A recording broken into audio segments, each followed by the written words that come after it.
Guys, hello. Gudgarin natin tong ubi ko. Natira pang 2 kilo. Ito yung binigay ko sa aking balae na hindi naman ginawa dahil nakakita ng trabaho. So, ang ginawa ko, kinuha ko na lang at gagawin nating halaya. Itong ubi na to guys, nakita ko lang to dito sa aking bakod. Late na ng okasyon. Pagka February ko pa ito nahukay. Ngayon lang itong kalahati. Yan ang 2 kilo.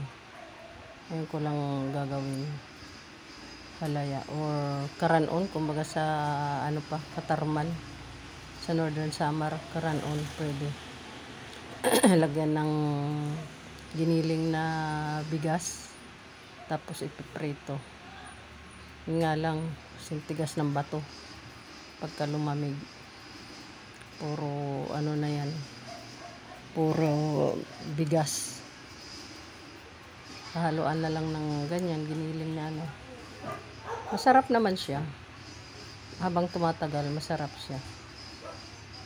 Hindi ko alam kung karanon ang gagawin ko or ice candy. Alin lang sa dalawa.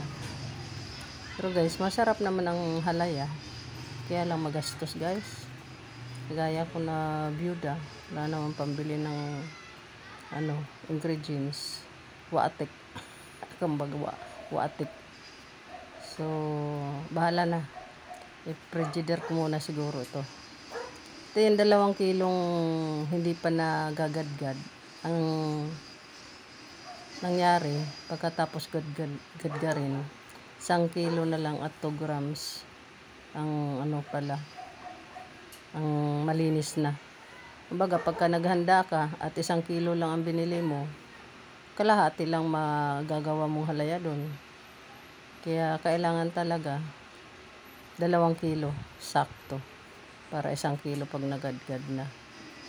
So guys, yan masarap yan pagka naging halaya. So guys, keep on watching my video. Please subscribe my channel. Thank you very much. God bless us all. Thank you.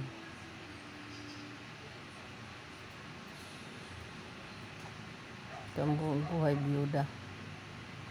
Talagang sisikapin para hindi matapon lang. Okay guys. Salamat sa panonood. Thank you. Please subscribe my channel guys. Please.